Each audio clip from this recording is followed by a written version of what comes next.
This is Group 38's video presentation for Project 2, the Wilberforce pendulum. As you can see, our team members are listed below, and our UINs are provided in the project report. The goals of this project was to minimize the beat frequency. We tried to match the natural frequency of the ball rolling on a track with the track itself rocking back and forth. This can be seen in videos later in the presentation. The procedure: we had to build the track. This consisted of a little bit of metalworking, as we at first tried to bend two square pieces of steel into a semicircular track, and that really didn't work out too well, so we eventually settled on the design you'll see on the next slide, consisting of two already circular pieces of square tubing which were cut and then bolted together to be used as the track. We tested the balls on the lock track to get the ball's natural frequency. We tested the track by itself to get its natural frequency of the rocking motion, and then tested the balls on a free track, or a track that wasn't restrained, to record the overall motion. This is the track we used. As you can see, it's labeled number 1. We had two tracks that we used. They were virtually identical, made out of the same material and the same sizing. The only difference was a 0.2 millimeter difference in the diameter. This is when we measured the natural frequency of the track. Just a simple harmonic motion induced by hand.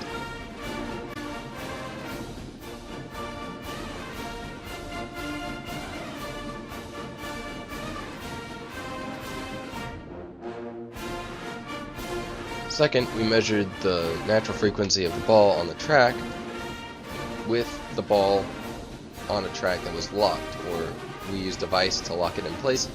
And you can see that since the track's not moving, all we're dealing with here is the motion of the ball itself.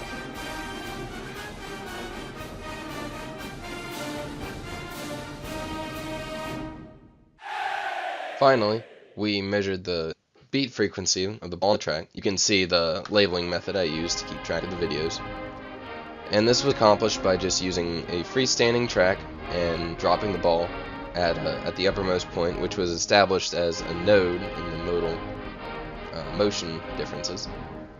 And you can see it oscillating back and forth between the two modes of motion.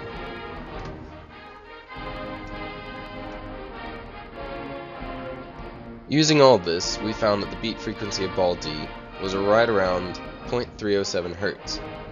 The only other ball that was close to this was ball C, which had one run on track 1 that was 0.307 Hz. However, the other two were both higher, around 0.313 Hz. So we determined that ball D was the best match.